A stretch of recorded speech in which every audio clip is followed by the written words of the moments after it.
to develop. Every student of psychics, everyone who has experienced phenomena of one kind or another, or who is more or less mediumistic, desires to know how to develop his own powers and faculties so that the phenomena which come through him may be increased in power, in clearness, and in excellence. It is quite possible to ensure this, since we are all more or less mediumistic or psychic, and need only to cultivate our powers in order to develop them and bring them into maturity. Development may differ according to the character of the phenomena we desire. Those who desire physical phenomena must develop in one way. Those who desire to obtain automatic writing must develop in another. And those who wish to become clairvoyant must develop in still another, and so on. Spontaneous phenomena. To begin, let me give a few general hints to those who have experienced spontaneous phenomena in their waking state, or who have experienced remarkable dreams, which they feel signify something, but just what they do not understand. These spontaneous phenomena are often the simplest types of mediumship, though as a matter of fact, they are also an indication of psychic power, having but little to do with true mediumistic messages. That is, they are the result of remarkable powers within ourselves. All who obtain phenomena of this nature should make it a point, first of all, to maintain the physical health at the highest possible standard, so that the energies are not drained, and the body remains healthy and the mind clear in its judgment. It is essential to reduce the amount of stimulants which may be taken to the lowest possible quantity, or if possible, omit them altogether. This applies not only to alcohol in all its forms, but also to tea and coffee. These stimulants excite the nerves and the imagination, and often induce manifestations which are not true psychic phenomena at all, but merely the results of a disordered nervous system. The subject should not eat too much meat.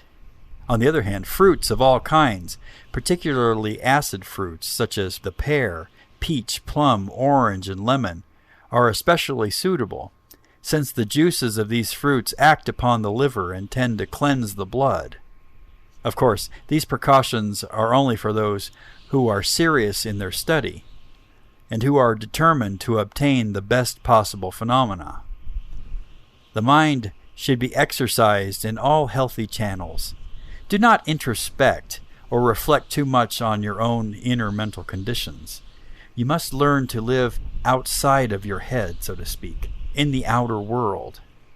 Do not constantly wonder what is going on within your own brain. If you do, you will surely lead yourself into difficulties later on. In short, you should lead a healthy, active life, and between those times when you experience phenomena, you should think about them as applied to yourself as little as possible.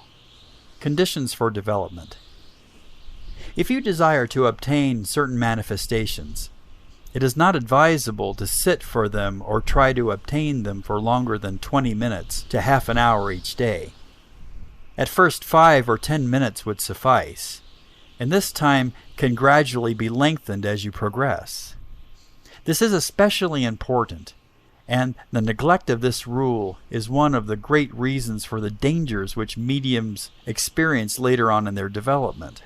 Suppose, for example, that someone appeared to you and gave you certain advice as to your course of action.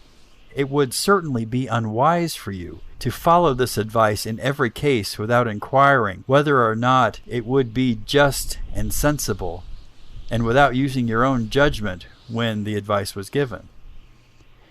Even supposing that the person who appeared to you were really the spirit it claimed to be, there is always the possibility that this spirit may be mistaken, and the further possibility that some malicious and lying spirit is coming to you pretending to give advice, while in reality it was only leading you astray. There is this further possibility that the figure you saw was not really a spirit at all, but merely the product of your own subconscious imagination. Often this is the case, and yet the figure has given true and sound advice. All that we are saying now is that the judgment of the individual who receives such messages or advice must always be exercised upon the message received. If you do not cultivate this habit, you will find that messages often become more and more insistent when they are not followed, and will sometimes give untrue or lying information. They may even urge you to do certain things which are against your own welfare. All this can only be settled by the exercise of right judgment, and by the advice of those who know how much to believe in the messages. It is for this reason that the counsel and help of one who has had long training and experience in this subject is most desirable during these early stages of mediumship. The proper formation of the circle. The proper formation of the circle is of the utmost importance, and upon it depends the excellence of the phenomena, and whether or not helpful personalities are drawn into your aura and environment. The best results may be obtained by closely obeying the following rules. From 6 to 10 persons usually constitute a circle. They should range on the average from 20 to 50 years of age. Of these, half should be gentlemen and half ladies. They should sit alternately around a table, or around the room in the case one of the party enters the cabinet. It is desirable to join hands in order to form a battery, so-called, and the feet should be kept flat on the floor. The circle should not last more than 2 hours, and not less than half an hour. An invocation or short, earnest prayer should begin the proceedings, followed by slow and quiet music, which may or may not be accompanied by singing, according to the expressed wish of the controls, or the experience of those forming the circle. The light should be subdued, but absolute darkness should not be permitted, unless strict instructions are given to that effect. Avoid dark seances, if possible, at all times.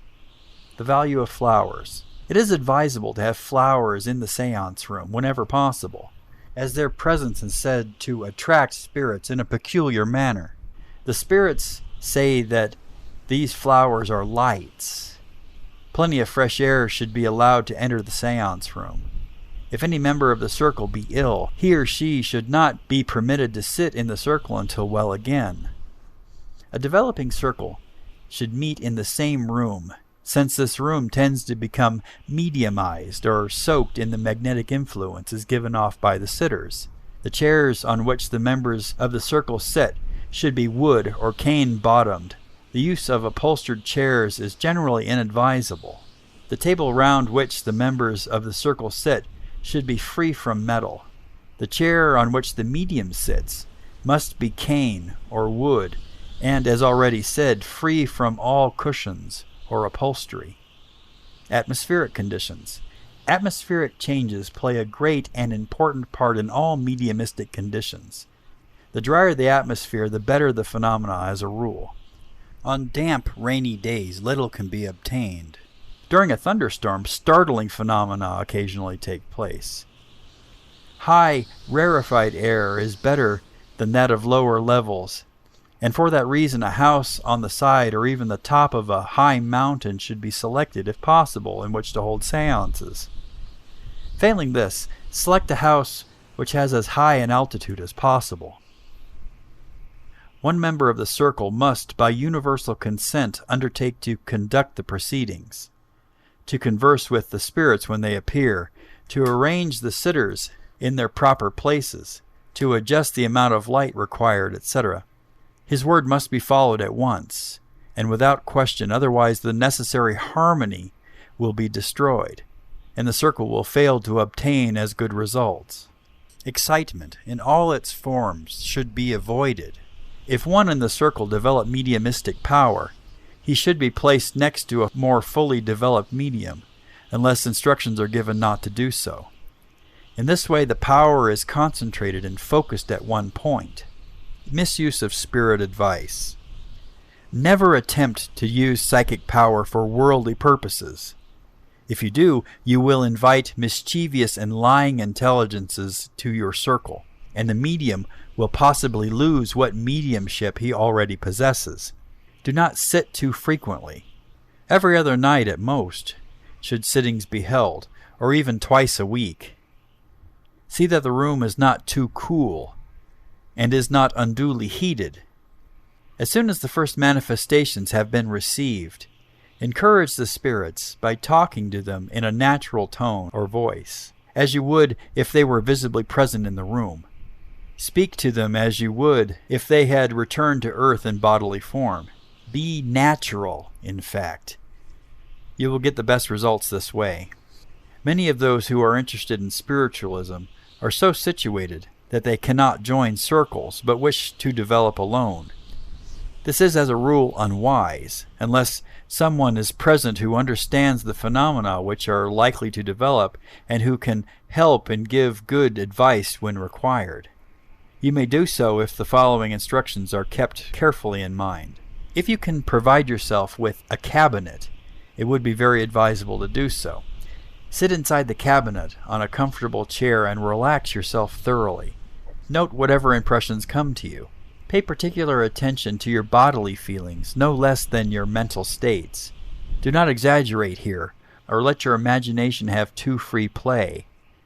If your legs should happen to tingle, or the chair to creak, do not put these down to spiritual influence. They may be due to perfectly normal causes. Symptoms of oncoming mediumship. For the first few evenings, you will possibly notice nothing much of interest, although very psychic persons begin to develop almost at once.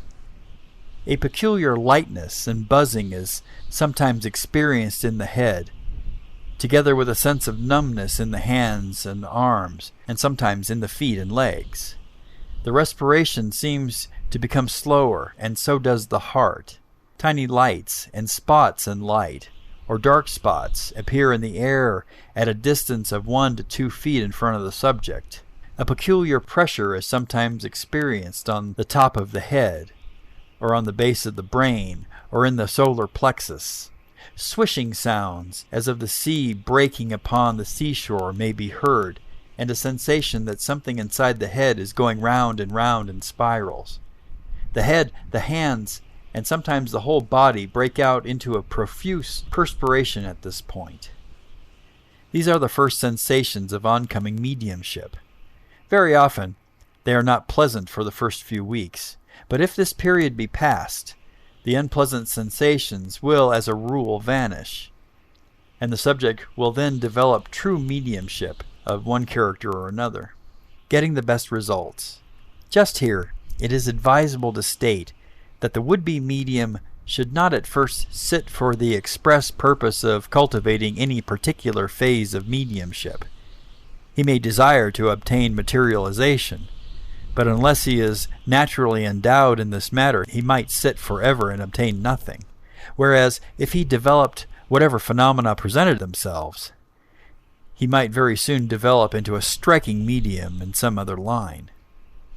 To return, however, to the early development of mediumship. Soon after these early impressions have been noticed, the subject may note for the first time that his mind is peculiarly susceptible to influences of all kinds. He feels as if his mind has been skinned, so to speak, and that he is now exposed to the psychic breezes from every direction. He may become erratic and irritable and develop moods which he himself cannot understand. Peculiar buzzings in the head are sometimes heard. Sometimes cloud-like masses seem to form in space before him, twisting and turning and moving up and down and round about in very irregular motion. As a rule, these clouds appear to be of the consistency of vapor, though they may in time become more and more solid until they become built up into definite forms. Of this, however, later. Early signs and experiences. At this phase of the development, the subject may feel cool breezes blowing upon his hands and face from various directions, breezes which appear to be perfectly physical in character. He may also experience a peculiar sticky sensation on his hands and face, as though cobwebs were applied over the bare skin which is exposed. This cobwebby sensation is very common, and is not limited, as many think, to mediums who obtain materialization. Colors and voices.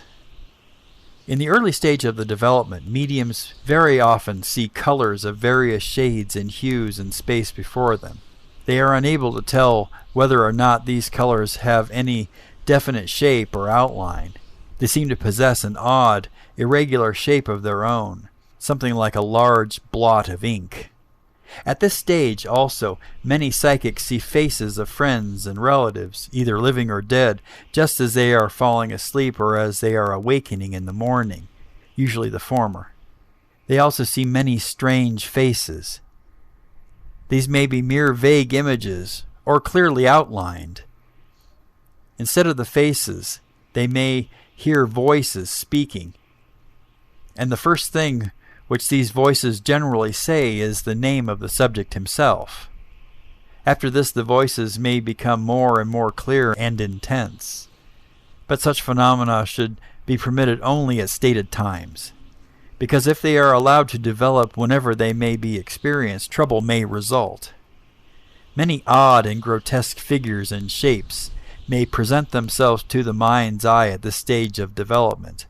These shapes may be highly colored, or may be almost colorless, seeming to be made of the air itself, yet somehow separated from this in outline. Many of these images are symbolic, though as a rule, a few of them are recognizable. More often, they represent curious patterns and figures, such as roses, circles, outlines of patterns, such as may be seen on the wallpaper, and occasionally weird and horrible images flash into the mind, to be gone again in the next instant. Unpleasant experiences. If these manifestations develop an unpleasant character at the time, they should be checked instantly. The subject may do this in several ways. First of all, he should build up his physical health. Second, he should see to it that he obtains plenty of sleep. Third, he should exercise his brain as little as possible on anything of this unpleasant character. Fourth, he should keep busily occupied in material, practical things, and leave himself no time to ponder and dwell upon these unpleasant experiences. Fifth, he should avoid by all means daydreaming and never allow his mind to become passive or absent-minded. He should cultivate his objective attention and interest, in short, and focus his whole personality, as it were, between his eyes, so as to have it under thorough control. If he does this, and refuses to sit for development for a short time, he will find that these early unpleasant symptoms, should they develop, will soon wear off. And this advice holds good for any stage in the development of mediumship. Exaggeration and imagination. Many of those who develop psychic phenomena are inclined to exaggerate the importance of the manifestations they receive during the early stages of their mediumship. Everything seems so new and strange to them, so remarkable, so unaccountable, so beyond the experience of the average person, that they feel bound to tell it to everyone they meet, and usually it loses nothing in the telling. They fail to realize that every medium who has been developed has gone through these same early stages, but has progressed beyond them years before. In observing these phenomena in yourself, you must be very careful to distinguish between the facts which really occur and the fantasies of your own excited imagination, which is inclined to extend and amplify these facts beyond all recognition. Thus, suppose a blurred outline of a face presents itself to you. The next day, you meet your cousin on the street. You instantly come to the conclusion that the face you saw was that of your cousin, while, as a matter of fact, it might not have borne the least resemblance to him. This is a very simple case, but will serve to explain the point in question. Why and how your power may be lost. If you obtain such phenomena, you must be very careful not to exaggerate them, for if you do, you will quite possibly lose the real sensitiveness that you are beginning to acquire, and this will be replaced by the products of an overexcited imagination. This is a truth well known, as you may see by the following quotation, from a work which appeared in 1813 entitled Animal Magnetism by Deleuze. For in it he says, quote, Do not press the somnambulist too much, for if you do, you will gain nothing. You will even lose the advantages which you might derive from his lucidity. It is possible that you could make him speak upon all the subjects of your personal curiosity, but in that case, you will make him leave his own sphere and introduce him in yours. He will no longer have any other resources than yourself. He will utter to you very eloquent discourses, but they will be no more dictated by the external inspirations. They will be the product of his recollections or of his imagination. Perhaps you will also rouse his vanity, and then all is lost. He will not re-enter the circle from which he has wandered. The two states cannot be confounded." End quote. The student who cultivates mediumship should, therefore, be careful to preserve a clear head and a modest estimate of his own phenomena. If he does, he will doubtless progress rapidly and favorably.